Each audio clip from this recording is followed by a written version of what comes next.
We're back. It's been a long time since we had a live stream on Countercharge. And to be fair, I'm a selfish person, and we'll get to why we're having this live stream. But it's all because of me. And but I don't know that I have to introduce these guys, but these are two of the U.S. Masters. We've got Adam Ballard, who is our current reigning master, and another has been, but it's been a while, That's not wrong either. It was Chicago, right? So that was the second Yeah. or third, second U.S. The second Master. one, yeah. Yeah, after was Nashville, and then that. So obviously Adam Ballard reigning out of Omaha, and Alex Chavez out of the what like Northern Virginia area. That's right. Yeah, exactly. Well, welcome to the show, guys. Yeah, Thanks for having us, Rob. Yeah, it's a pleasure. So what's going on? Let's get a quick update, Adam. What's going on in Omaha? You got preparations going? Oh yeah, started already for U.S. Masters preparation and best of the rest. So got a lot of things already nailed down. A lot of work to be done here in January. Gonna have a lot of information coming everybody's way by the end of January. So stay tuned on that. Looking forward to it. I'm excited. It's going to be a pretty awesome event, both the Masters and the best of the rest. I think we're staging. We were just talking offline. I think we're staging for a couple of big events this year, Adepticon being one of them, and then best of the rest. And we got a few people in the chat, and Troy and Lazy Pirate Painting. Thank you so much for actually giving permission to your hosting service or Facebook or YouTube, because it's funny. We got all these people that like. Kyle Poole is at an age where he should know how to be able to do this, but he can't. So, and here's Dwayne Richardson, who is I'm going to be hanging out with him in not too long, and we're going to King of Monsters in Batesville, Arkansas next month. Going to be taking my kaiju and smashing stuff. I'm really excited about that. Sounds awesome. And yeah, well, I'll see him first at Kings of Winter. That's I wish so. Kings of Winter in Springfield, Missouri. Is like a week before or 2 weeks before. It's just too damn close. Like I was like, when he moved it, I was like, because usually it's in December, and it's just like, and with Adepticon, which is going to be a week pretty much, and Best of the Rest, which is going to be probably 4 or 5 days. Eating up all my vacation time, guys. Yeah, it's too many good events, right? So it's a good. Too many good events. Too many good. Yeah. Events. And we should plug. Obviously, we mentioned Kings of Winter. We mentioned King of the Monsters in Batesville. Also, there's coming up Siege of Augusta. That's at the end of January, I believe. Yeah, it's Augusta, Georgia, end of January, and then after that, for Mid-Atlantic events, we have the Pilgrimage, which is in Philadelphia. I think it's the first weekend of March, I believe. And Marcelo runs that. Marcelo is amazing. That's right, Marcelo. Yep. Yeah. Battle Pilgrims is going to be a pretty good event there. I know we have a couple Australians who are coming over for that, which is awesome. Mm-hmm. And otherwise it's kind of a good blend of Northeast and Mid-Atlantic people. Yeah, and Troy, I'm glad you brought that up. The Indy Storm was canceled, but there's a Hoosier Storm, a replacement event that's popped up. Mike Carter's running, and the link is right here. And make sure you post that on the Countercharge page if you would, Troy. That's awesome. And look, Jason here, January 14th for Siege. So we got that. And Adrian, we can. How can we forget our friends in Australia? We can't forget those. And I'm sure Matt Croja would be very angry if I didn't mention you guys have. I mean, that's the big event coming up, right? Clash of Kings Australia. So too much good stuff going on. But there's a reason why I called in 2 huge favors to bring in 2 U.S. Masters. To be frank, I'm tired of getting my ass kicked by the Force of Nature list with 3 greater air elementals. I'm done. So I said, who do I know that knows how to beat those guys? Whose tactical genius is on the table? And who can explain to me, a dummy like me, what I need to do? So that's why we're here, and I think we could probably, maybe as an intro, guys, do you guys have any, just what we're going to do is we're going to bring up Universal Battle and the guys are going to show some examples. But is there any general tips or tactics you guys want to maybe touch on before we bring up Universal Battles? I'd say that thinking about greater air elementals needs to start in the list building stage of the game. So there are definitely going to be some lists that you make that just do not have the tools to combat them. Especially if you want to combat them in a variety of different scenarios. So I think one of the key figures in my list is usually having a hex, whether it's a trickster's wand or a spellcaster that has access to hex. I think those that in particular can be a very useful tool, even if you don't actually get to hex the main target, because turns out greater air elementals are pretty tall and it's really hard to see over them. It still forces their hands as far as where they can move their caster. And Jason does make a comment. It's not all about force of nature. Sylvan can take these guys as well. So, and Adam, Dwayne Richardson wants to know why the Masters date has not been loaded on the tourney channel or on KingsWarUSMaster.com. What's going on with that? You guys are dropping the ball here. Man. Jeez, I guess I gotta go tell Mike Atkins when the event is. So that's right. But July 15th, 16th for everybody that doesn't know. Middle of July. Yeah, I'll get that on there. Absolutely. Sure. Alex, anything you want to add before we get? Yeah, I do agree with Adam. The list building phase is extremely important, and I think to go even a step further, I think if you want to fight against air elementals, particularly in the combat phase, you're going to have the most issues with if you want to do it solely in that phase. So I think things you want to look at is like having a balanced list, or having some shooting element to it, whether it's a combination of different shooting magic combo targets. End of the day, one of the biggest weaknesses you'll see are elementals. They are defense 4, so that is something, and they're big, like Adam said. So there's definitely ways to poke at them and to shoot them that exposes them for the big sort of fragile targets that they are, and that's going to be your most reliable way to kill them a lot of times. And the other thing I'd say to kind of equip yourself before looking at specific examples is like it's important to understand what your opponent's going to do with the army too. Like Jason mentioned, there's 2 different army styles, at the very least 2 different lists, much more styles of lists you'll see that use them. So understanding, is your opponent going to use them strictly to counter? Are they going to play aggressive? Are they going to try to play the flanks? Are they going to try to play the middle? Those are all options your opponent has, and you have to understand very quickly which one they're going to do. So you have to really assess that before you go into the game. And if you try to wing it, you're going to be in big trouble, I think, because they're just too...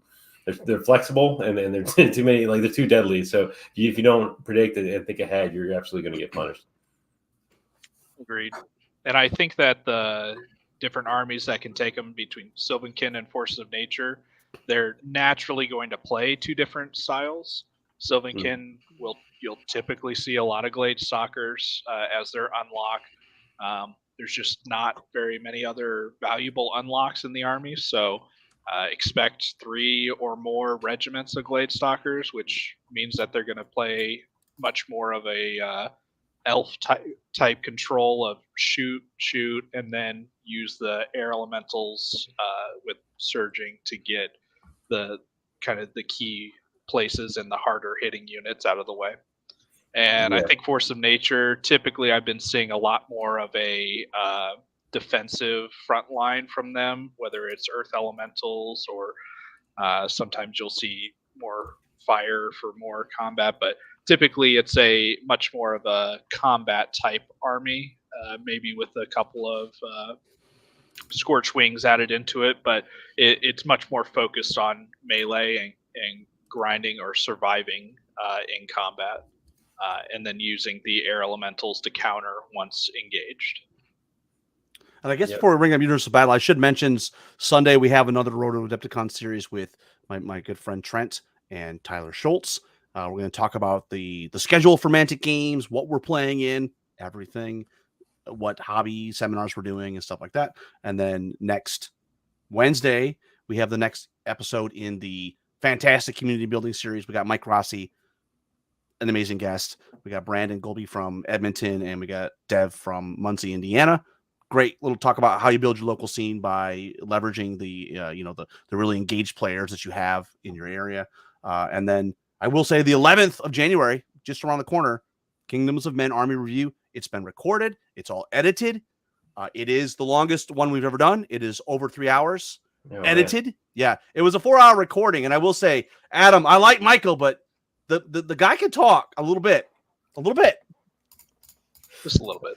A little bit. So 3 hours and 18 minutes of goodness will hit your ear holes in a couple weeks. So with that, maybe we go ahead and we'll bring up the Universal Battles. Now, full disclosure, I am a complete UB noob. So these guys will be doing all the actual heavy lifting. I'm just presenting their tactical genius. and obviously this is Jason. This is Jason Britt. We had a great time.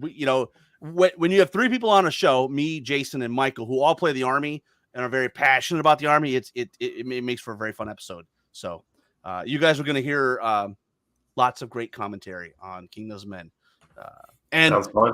And to be fair, Chris Thomas, Kingdoms of Men does deserve to exist. That's all I'll say. So. Well, I guess I'll turn it over to you guys. Adam, I guess, what do you want to show first? I think deployment's probably one of the biggest things when you go up against greater air elemental or surging type units in general, but especially greater air elementals. So what we got here is nothing. It's not an actual army. We just picked out a couple different units so that we have different base sizes. Obviously, on the bottom here, we have the 3 greater airs right in the middle, and then just kind of some of the other units we expect to see out of Forces of Nature to combine with it.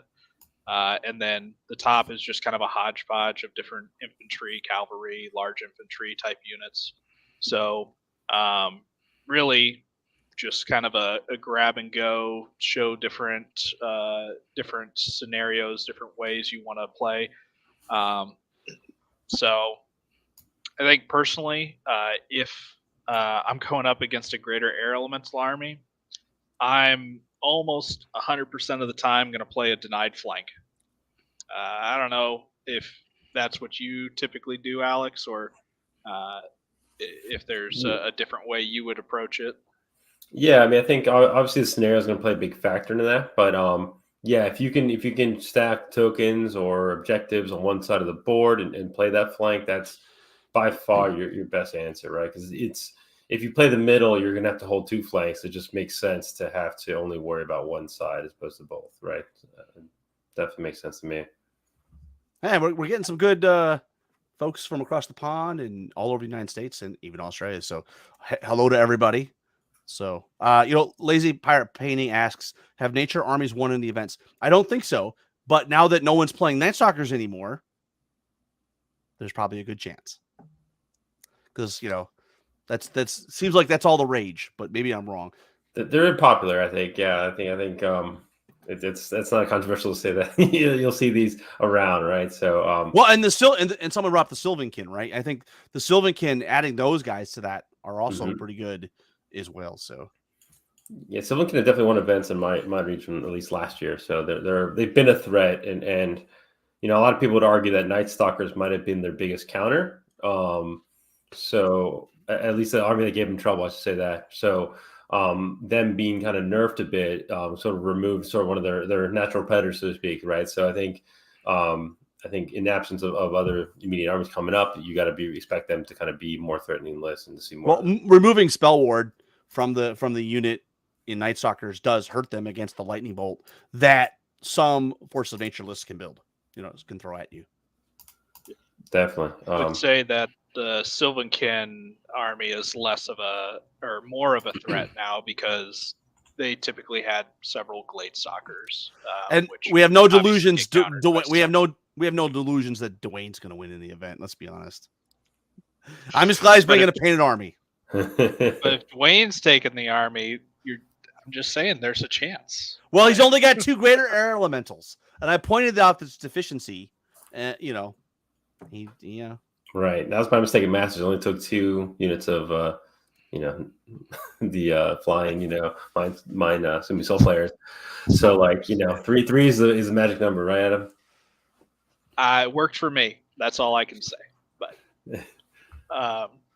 But I don't know if 3 is the magic number when it comes to greater airs, but I'm not going to give away any secrets of how people should build their Forces of Nature lists by any means. So Yeah, I mean, I think you'll see a lot of things, and I think it's important too to mention that you put a lot of units here that you'll see very much in tandem with air elementals. Like, you're pretty much going to see the regiments of forest shamblers. That's a no-brainer. I'm sure we'll talk about more of that in a minute, as well as hordes of air elementals as well, which I think they don't get talked about as much for some reason, but they're in a lot of cases more threatening to like the overall game plan, which is like kind of overwhelming and really snowballing flank with flying units, right? So the air elementals obviously are really threatening, but it's a combination of multiple threats, I think, that makes them so deadly. So yeah, I mean, I think there's a lot of units you should watch out for. I tend to pay more attention to the blocks and to what the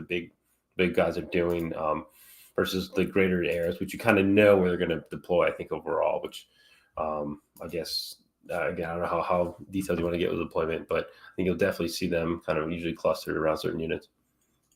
Yeah, I mean, we can get as detailed as we want. So I think it's probably good to just step through a lot of these different things. So, um, so the army on top is just kind of eyeballing well over like a 2,300 point list. The one on bottom, it only has one Gladewalker Druid, but it's probably close to a 2,300 point type list. But I mean, just in general, like if we're stepping through a deployment here, if I'm on top and I have this army, I'd probably be looking at something like this for my my deployment here. Let's say these units aren't a part of it, but my main line and deployment is like I was saying before, we're going to want to protect ourselves by utilizing that board edge. So something like that. Yep, that looks good. I think important thing there is that you're going to like layered is absolutely important here. Being layered. I think that's the biggest risk you play by not playing a refuse flank is that you risk spreading yourself too thin. There's a few armies that can play wide and deep. It's not many, but besides kind of goblins and some of the other quote unquote trash lists, like I think if you play refuse flank, you're kind of by default layering yourself and forcing yourself to kind of layer properly. But if you're not used to, it can be tricky. So I think I'd say definitely get some practice games in to make sure that you know what you're doing, because it's very easy to get yourself stuck and to deny yourself charges if you don't realize what you're doing.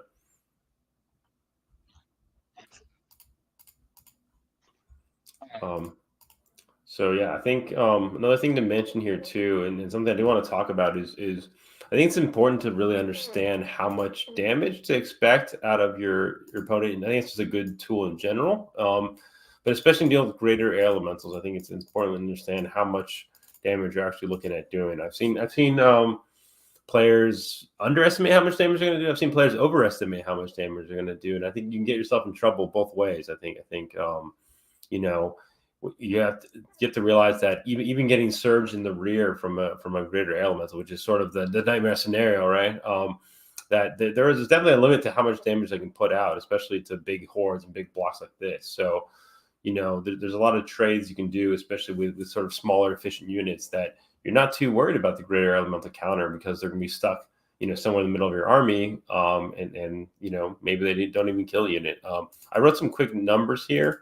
I love using the website Kings of War Math. I don't know who made that, or Kings of Math. If you guys ever use that, or you use that website? No? I haven't. No, it okay. sounds new. Yeah.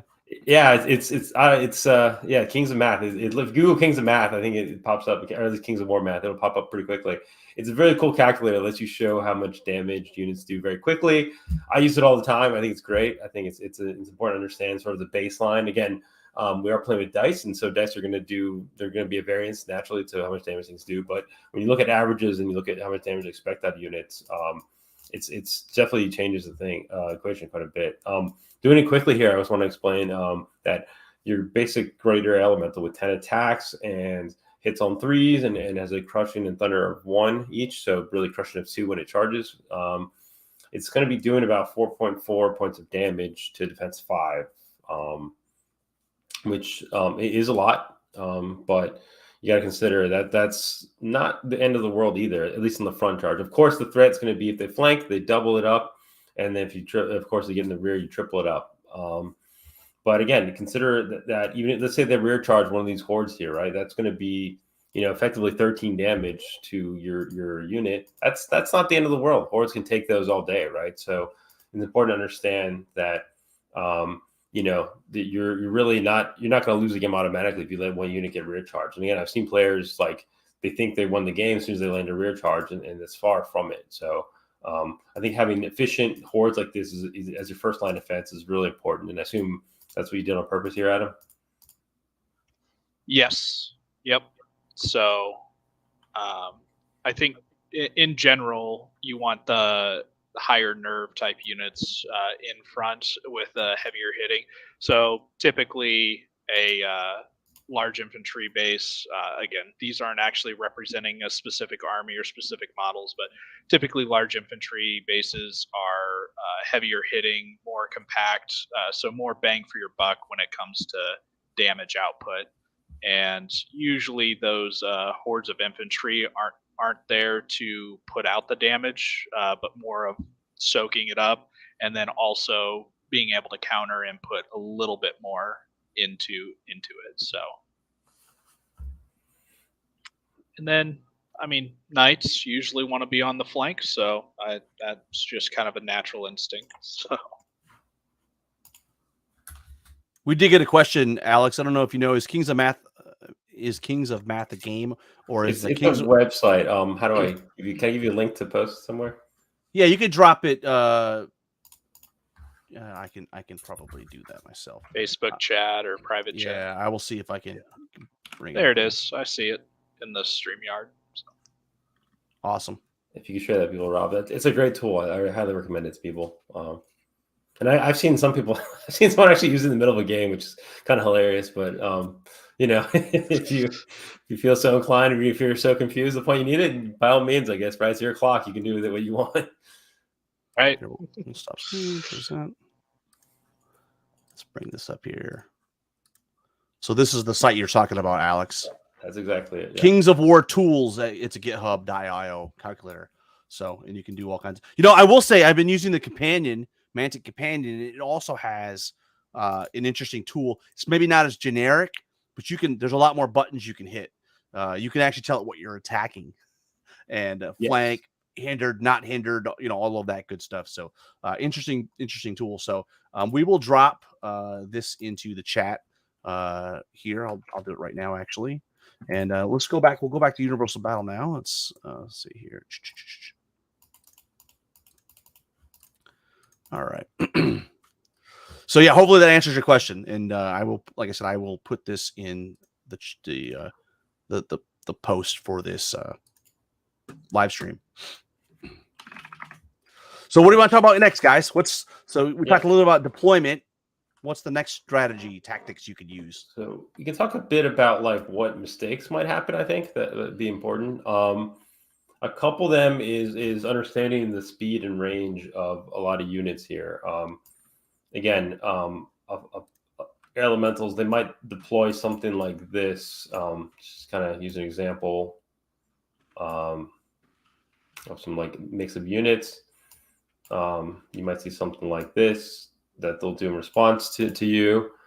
I think one mistake that you can do is leave too much of a gap between your front line and your back line. So these two units here, if you try to push too aggressively, which I've seen people do, oh, okay, this is my target. Let me run them up ahead and get in their face. Well, if you leave too much of a gap here, you're gonna let the units charge over them. So that's a common mistake I've seen people do, where it's like, next thing you know, your unit's meant to tar pit is end up doing nothing. So you can do that. You can negate that a couple different ways. Obviously, you can just keep the unit 20 inches back, right? So that they're further out of the range. If you look at the charge range, you can keep them just out of 20 inches out of this unit. So you want to keep them, sort of outside that 20-inch range, or just make sure that there's not enough of a gap between the units that they can fit. So I think just make sure you don't get yourself in trouble. Because I think, again, once they get past your line, if they hop over and they're doing damage, you're done. you're done at that point.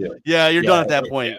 Yeah, that no one can save you at that point. It's over, and because once they kill units, right, they're turning around, they're surging, and they have a field day. At that point, you're just doing circles trying to catch up to them, and then you're going to turn around to try to face them, and then they're gonna fly over you and recharge you anyway. So, yeah. So that's just one of the common mistakes I'll see a lot of people run into.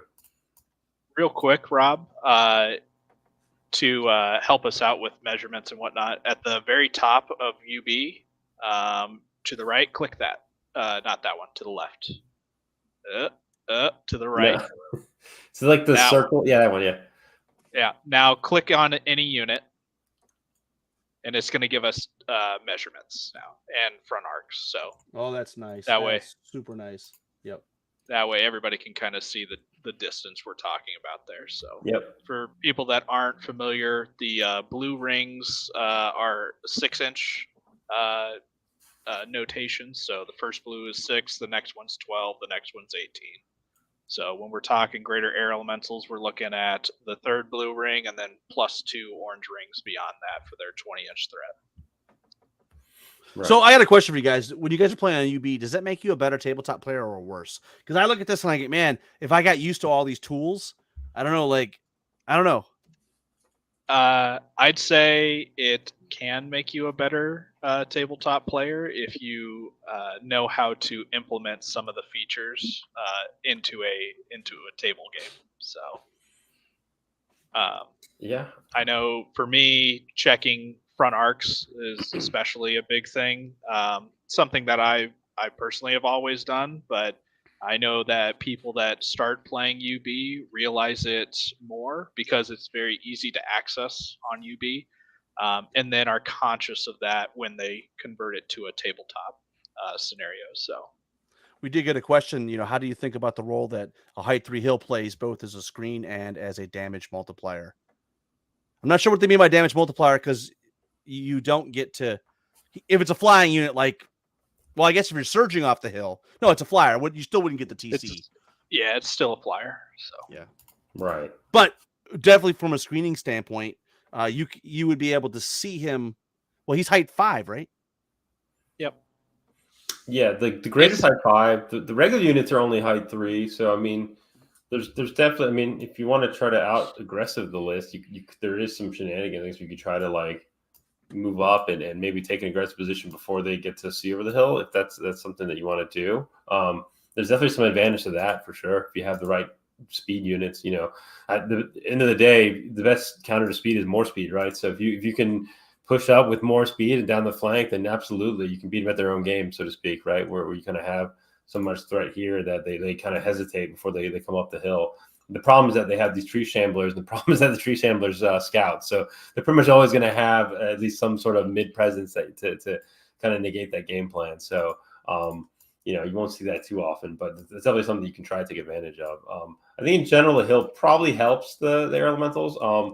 One of the things that I think, you want to be, I think generally you want to probably go second, I'd say, against these kind of lists where if they have a position, especially you have shooting and you're going to, if they're sitting back and most players, when they play against shooting, kind of deploying these defensive positions where you can't see many targets. Like a lot of players, they think, oh, I'm shooting, I want to go first. But a lot of times going second could be the smarter move, and depending on the scenario. So again, depends on your game plan. But if you're playing as refused flank, you have some shooting options. I think definitely don't necessarily just grab the first turn just because. I think if your game plan is solid and you have the shooting, wait for them to come out, get that extra round of shooting. In the long term, you're playing a 6-turn game.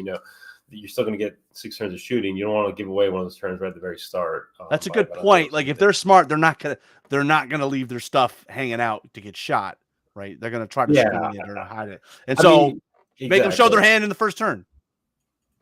Exactly right. I mean, again, the name of the game is trying to get clean, no cover shots, right? You're probably not going to get many, right? Which is why when you have shooting options and you're shooting against elementals, you want to really look for range 4, right?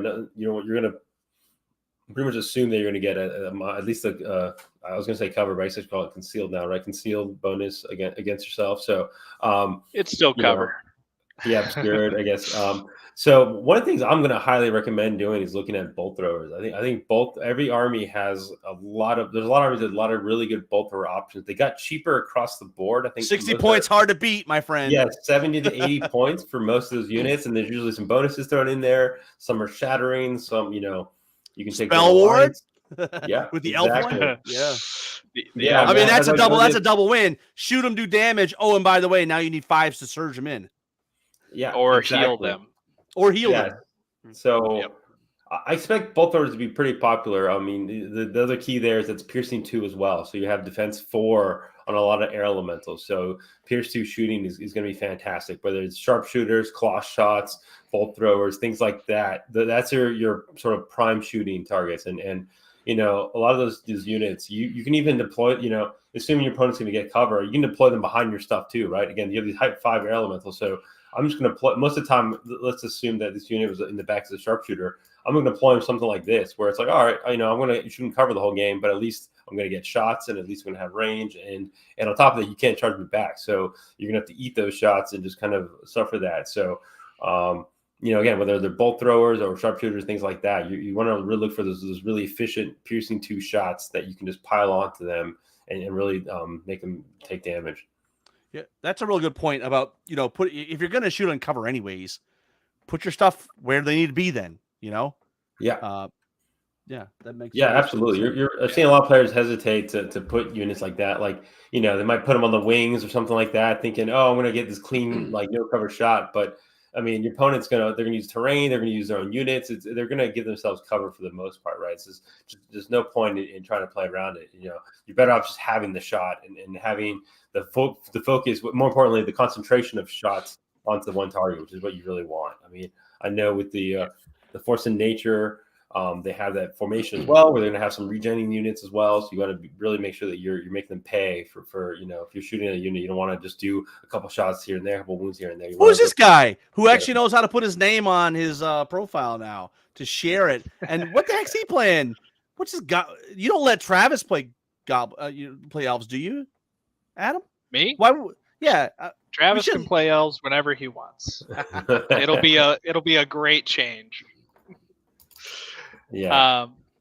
I agree with everything you said there, Alex. I would like to just add one thing, which is if you're gonna go with or try and rely on the shooting route a little bit, you have to have enough shooting. Like, I don't think throwing in 2 bolt throwers into a list that has no other shooting, you're not going to kill a greater air elemental in cover over a 3-turn period, because they will have heal to back up the unit. So, But three siege engines will scare them, right? Over a course of a few turns. Yeah. Oh yeah. Even though you're wasting the extra piercing. So it's one of those where you have to look at it, adding a couple bolt throwers to a couple units that you already had that were shooting. That could be enough. Yes. So yeah, I think again, like 3 3s. I mean, bolt throwers. The thing about bolt throwers is they're cheap enough that, like, if you take three units, sounds like a lot, but 70-point bolt thrower, right? That's like barely over 200 points. So I mean, that's not that big of an investment, right? And again, you supplement it with maybe a unit of scouts or something like that. You'd be surprised how effective. Yeah, I would say too that the bolt thrower, which I've been playing a lot with lately in Kingdoms of Men, is that they're not just good against greater air elementals. They're great against chaff. They're great, because you're not overpaying for that extra piercing and the extra blast, right? And I know cannon's got shattering, and that's great and all. And the other war engines ignore a certain type of cover. But here's the thing: is that they have other uses, So you rock up and now you're playing someone in a tournament that's not got 3 greater air elementals. Great, shoot something else, right? They got long range. They hit on 4s. Just assume you're always going to be hitting on 5s because of cover, right? But I played a game. This is the fun segue here. Played a game and over the week. Hey, and speaking of the devil, my opponent is right here, Daniel Bryan. I started shooting vampires, man. I'm like 5s, good, and he's running away, because he's on foot, I'm like, even defense 6, you only need 4s to wound. So yeah, I think they're pretty versatile. It's worth playing with it, trying it out. I mean, I think there's armies that surprise you. Basileans have a great bolt thrower now. It's like 75 points. It has shattering. It's It's great. Yeah. Trident Realms have a great bolt thrower. The Northern Alliance have an amazing bolt thrower. Like I said, there's a lot of really cool options that are, again, they're pretty points efficient for the most part. So I think taking 3, again, I do agree with Adam's point. You need to have a concentration of fire. So typically you want to be able to do about, I say 8 to 10 wounds around with your combination of shooting at least as a sort of base mark. So ideally even more. So I think look to kind of get around that damage point. Yeah. Just reminded myself here, since you mentioned Trident Realms, there are a couple of I think very unique counters to Greater Air Elementals that we haven't talked about yet, which is the Centurion with the shooting weapon that disorders a unit, and then also Karis from Forces of Nature has a disordered shooting attack as well. Those Blinded by the light. Those are perfect counters to Greater Air Elementals if you're able to get them in range to get the shots off. Because a disordered Air Elemental loses its nimble and loses its fly, as well as its thunderous charge 1. So if they're playing them like this one here that's sitting behind a unit, it effectively becomes neutered for the turn that you disorder it. Being that it can't fly over and threaten. It could potentially just combo charge with the unit that is in front of it, but it's not going to be hunting down flanks or rears once you disorder it. So. Yep, and that's important to know too, because I know sometimes it takes a combination of threats. Really, shutting down one can be enough to really ruin their game plan. Because if you're holding the middle here very strong, let's say with these 2 hordes, right? If you're pushing up here and you have support, really they're going to try to break you on one of the flanks or something, right? So if you can shut down, you got to prioritize. Okay, in this case, my main target might be this one here. I'm going to shut them down. And then this one in the middle can kind of fly. And let's say he even gets to do all the shenanigans. He's still in the middle of my army. I can deal with him. Whereas this one on the side is the one that really was the one that had the potential to break through and to get through that. I mean, your army is, it's as weak as its weakest point. So you got to really identify where is my army weakest? Where am I going to potentially get broken? And because again, the elementals breaking one unit is not what their goal is. Their goal is to get in a spot where they can kill a unit and be safe, and then fly again and continue to charge you. And that's the pain we've all, I'm sure, experienced so far, where it's like they charge you and then they charge you again and then they charge you again and then you're just picking up units. So it's really identifying which one's going to do that, right? Which one not to really worry about that's really going to get to me, and focusing on that one, either in shooting or those other counters, or again just stacking enough units, layering enough units on that side to deal with it. I think one of the things that's difficult too is that it's not like you can just deploy normal tactics you would use against flyers, because on the same turn they get up next to you, they're going to surge in, right? So like with a normal flyer, they land in your backfield. Oh, look, I got a breath weapon of whatever, or a grape shot from the cannon or something that can charge, I can surge in, you don't get that chance. That's why you gotta plan, and you gotta make sure you're not giving them something easy. Look, if you beat me because you're just that smarter than me, cool, but I'm gonna make you work. I'm hopefully gonna make you work for it. Yeah, I mean, I think trying to avoid it completely is just not realistic. I think that's the thing. It's like you're gonna have to give up charges, right? They're speed 10, they fly. Like you're just gonna have to get charged eventually, right? And I guess I come to that old dwarf mentality where I accept that I'm gonna get charged anyways, right? So I'm used to like taking it, right? So again, it's just finding the right targets, presenting the right targets, and giving that to them. Well, one of the things that maybe you guys can talk. Go ahead, Adam. Oh, I was just gonna say, don't be afraid of a front charge with almost any unit. If they're going to put a greater air elemental in the front of something, as long as there is something to counter what they charge, let them have it. Don't try to play outside of their 20-inch charge range with like this setup. There's no point in leaving an infantry horde outside of 20 inches of a greater air elemental. Just push it forward, let them get charged. If you have things that will answer it and countercharge, like Alex says, they're going to get a charge. The best case scenario is they get a front charge. Yeah. One of the things that I have found playing against this list is that the heartbeat of this army. The heart of this army are the casters. And I know there's some tricks you guys can use to help slow down, shut down those casters. Why don't you talk about some of those? Well, I had mentioned it. Hex, even just having the threat of a hex, will limit where this caster can live. So I'd say typically, it's hard to see, but right here we have a Gladewalker Druid because it's the best caster in the game. Why not? So typically, I find the Gladewalker Druid usually lives right behind one of the greater air elementals. And the most common build is he has the Crown of the Wizard King for the extra range on his heal and surge. So heal 4, surge 8, 18-inch range for both. They obviously have the ability to cast 2 spells, and they have the ability for elite on all of them. So it's everything you could ever want in a caster in one package. So if, I'll say I have a general up here that has Hex.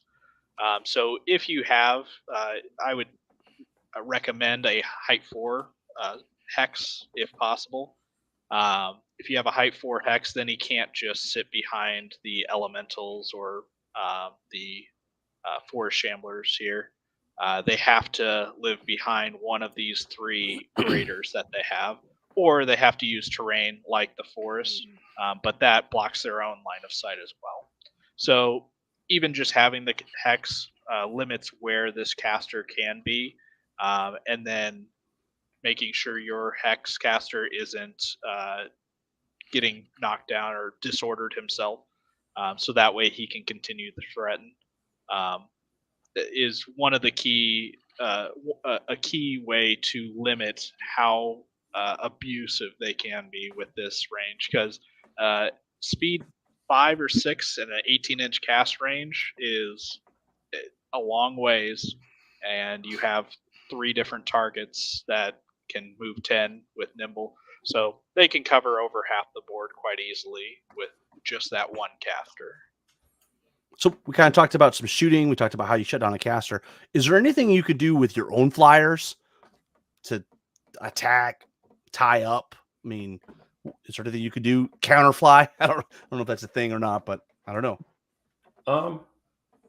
I'd probably use my flyers for like a counterattack, to be honest, more than anything. I think what you're gonna like, again, trying to beat them in their own game is possible, but super risky, and I think like more difficult. What is better is like, let's use this guy as a flyer, right? Again, when you play against this list, you're gonna ask yourself, what if they charge my front, right? Where are they gonna end up, right? And then making sure that this guy is in a position to punish that, right? So maybe playing them out on the wing, something like this. It's like, hey, I'm trying to hex this guy, but at the same time, I'm also trying to make sure that anything you charge, and again, I'm trying to show the brown line here, right? So you want to make sure that you have the angles to cover multiple units and multiple sides. I mean, end of the day, your opponent, they don't have. I mean, there are the Sylvan ones have a little more shooting, but generally the Force Nature ones they need to play aggressive. They need to fight you, especially if you have, again, something to force them to come with it, shooting or something else. So you want to play the angle game still here. In fact, I think that's the best way to use your flyers, is to just like have the counter charges lined up and ready to go. Awesome. Yeah. I think another tactic that is quite useful is having chaff and knowing how to use those chaff pieces in this matchup. So I would say that the air elemental player is going to want to deliver their air elementals into the optimal positions and be able to then surge off of those optimal positions. So for anybody that plays chess, it's a little bit like an outpost. You have a pawn or something cheap that's defending your key piece while allowing that key piece to get into an aggressive position. So say right here in the middle, we have, the setup, the greater air elemental behind the Forest Shamblers, and behind that is the Surge Caster. So this particular block can just keep moving forward, and there's really no way to counter it unless they move too far forward to get to allow a flank charge against one of the graders. But you're going to play against people that know what they're doing, so they're not going to let that happen. So as they get closer, the threat of the surge gets more and more real. So what you want to do is use your chaff to stop the first part of the formation here. So that way, now if they commit their greater air elemental, you have your other units that are going to counter it. So the big threat is obviously greater air elemental flying over, turning, getting surged into the rear. They're never going to do that against a little chaff piece. But the idea being that if this chaff piece can last for 1 or 2 turns, that delays that air elemental from being delivered for that many turns, or it forces them to take less optimal charge and potentially just go and charge the front of you. So you do not want to commit to this, in this case, the Forest Shambler with a big hitting unit, because once you do that and you kill this unit, there's nowhere to be safe. Both your flanks are open to this guy and potentially even the rear, depending on what's behind it. So you have to have some tool to be able to slow down their advancement with that particular type of formation. Yep. Some good stuff. Obviously, if there's anybody in the that are watching, if they have questions, fire away. We don't always get to be, in the presence of 2 masters. Yeah, I mean, Adam's spot on. One thing I want to add too is that, like, I think that advice is especially useful when you consider scenario play as well. Like, a lot of times if you're playing around the midfield, there's push tokens, there's objectives you want to grab. That's the best time to really utilize that piece in there. Hold them off for a turn while your unit comes in here, sneaks and grabs the tokens, right? Because once you're winning the scenario, it's like there's not much they can do. And especially you didn't give them what they wanted. They want you to charge your expensive units at their shamblers, right? And so if you're not doing that and you're just grabbing tokens and playing objectives, then you're way ahead in the game. And then they're going to get desperate and they're probably going to take bad charges and they're going to have to take risks and that's where you can get back and get ahead. I also wonder, guys, from the forces of nature perspective, they're relying on those spellcasters, and I'm wondering, does that mean there's a propensity are they going to usually have a real tight deployment, and can you use that against them in some way? I mean, you kind of talked about you go to one side, but I'm just wondering, do you guys ever see a scenario where they're gonna spread out? I mean, are they gonna keep it nice and tight? I doubt they spread out too far. I would say typically Force of Nature or Sylvankin lists with multiple greater air elementals will cover 1/2 to 2/3 of the battlefield. And that's that. If they go further than that, they either have a specific game plan or they're doing it wrong. So the threat of the surge is usually the most important part of this. Because another thing to think about here too is that knowing what they can and can't do will help you when it comes to clock management as well. Because you can get against especially 3 greater air elementals with multiple surge casters, there's 100, 1,000 different angles they can come at you from. So you just need to know what your best solution is going into it and not trying to figure it out over the board at that moment. So we did get a question. Is there anything you can do once they get behind your back line? I think if they get back there, they're probably going to get the one surge off. I think for me, the thing I always try to do is if I do screw up and I give it to you, I'm going to make you pay. So that's the thing. And there are obviously tools that you could use, like strong individuals that can get the 360 line of sight, breath weapons, anything that can turn and burn. And you talked about some, Alex, by having your flyers positioned correctly where, they might get in there, they might get a flank, but they're going to potentially, because I mean, what's the greater air elemental cost? 200 points? Yeah, you wish, right? No, 250? 180, no. right?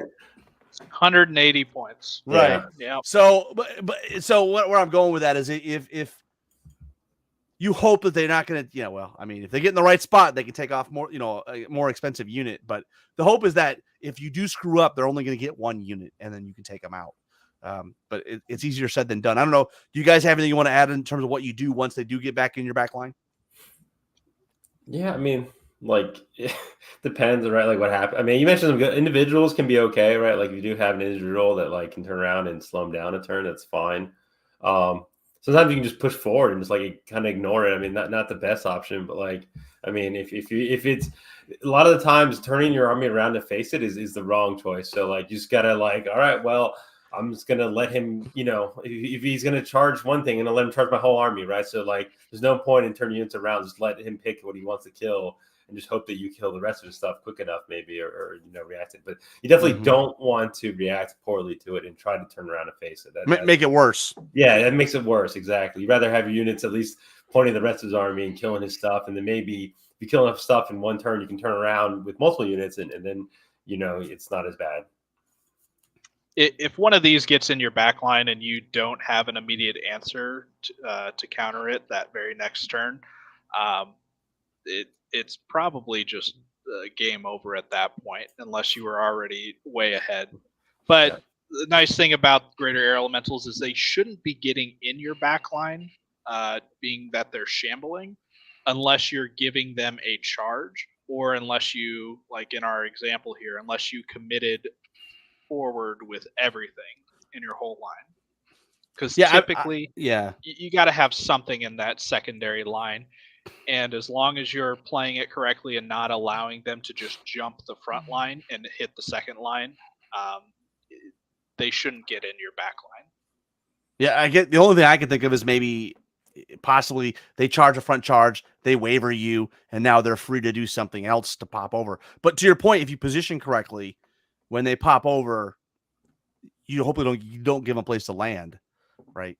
It's easier said than done. Yeah, I mean, by this army a ton. So that's the points of layering properly and having again the threats that you need. Like that's where these flying monsters on the left come in handy. I mean, even a lot of those kind of lords on Frostfangs, those nimble height 4 monsters are really good at that as well.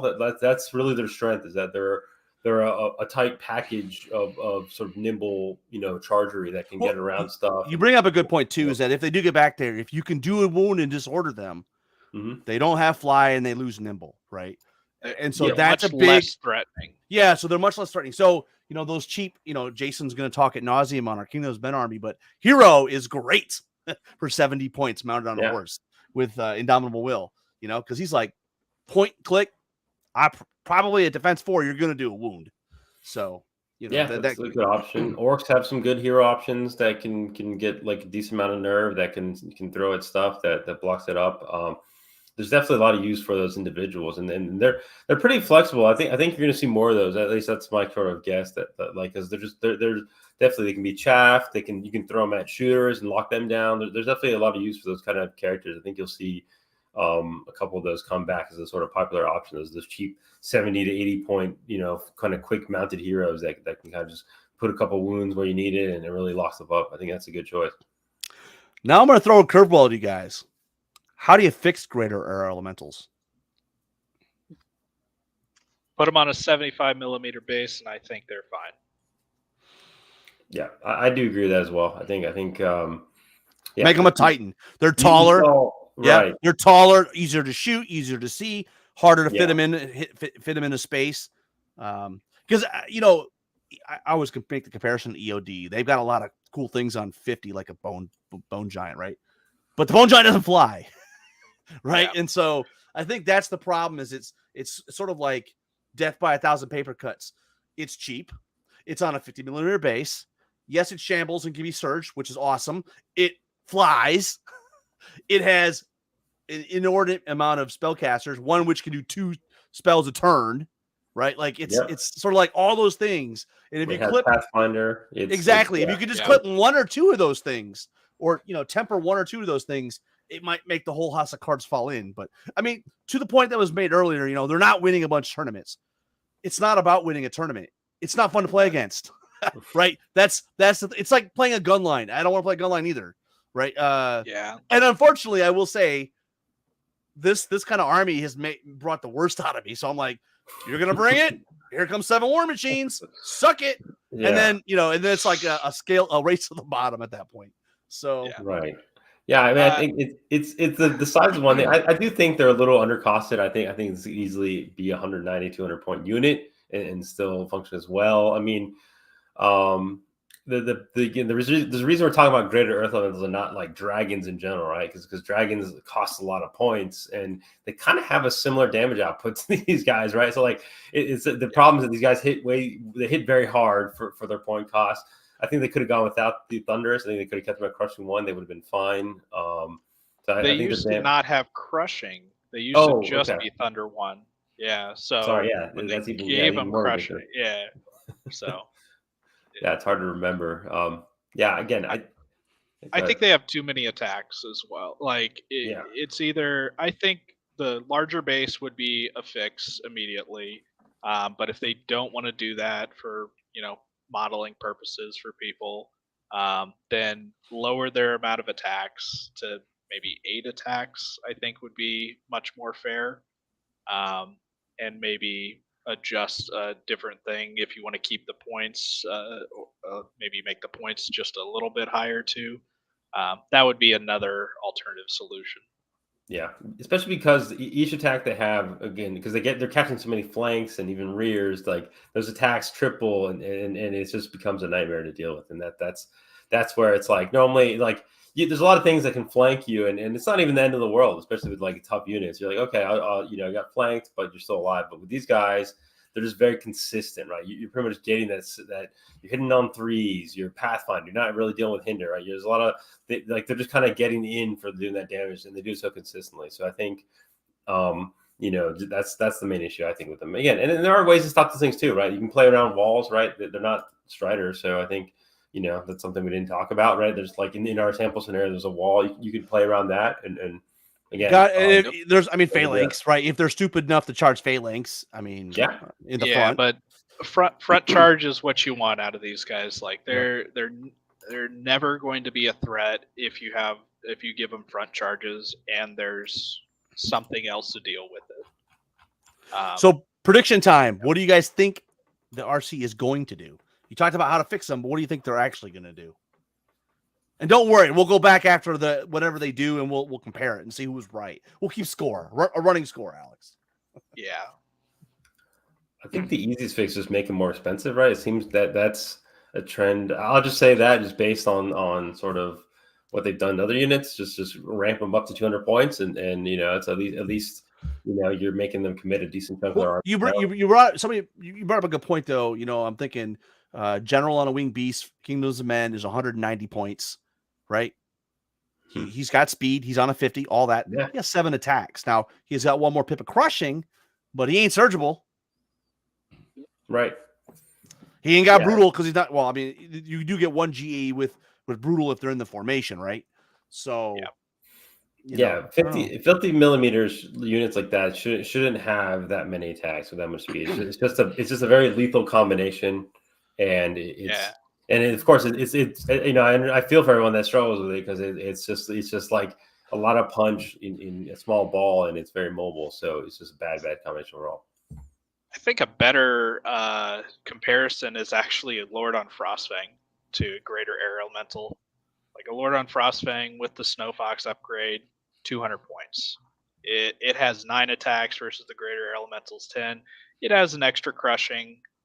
It has Strider instead of Pathfinder, but it's only speed 7, wild charge 1, and it's not surgible. So it's just a lot of extra. So yeah. Well, guys, I know we're coming. Go ahead.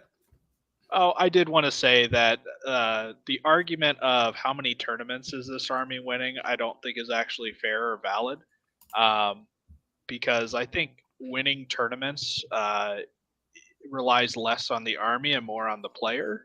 I think that the reason why you see consistently same names pop up in like year after year as tournament winners, like Alex and Adam, maybe. More Yeah, Adam than maybe. Alex. Adam recently, Alex has been reigning terror for a lot longer than me in King's War. So, is that there's just tactics in the game that you gain as you play more and more, and as you get more competitive and have more experience in a tournament environment. But Rob, I know that a lot of times when you do a tournament review with the winners, they usually go over it's a combination of matchup, it's a combination of luck, as well as having a good army that you're comfortable with. So the reason why we haven't seen greater air elementals win tournaments is maybe the wrong people are playing it, and people that have souls don't want to play it. So some people have self-restraint. Is that what you're trying to say? yeah, This is America, brother. It's America. We don't have... I think I mentioned I actually was strongly considering taking Sylvankin with multiple greater air elementals to Masters in Seattle, like a couple months before the event.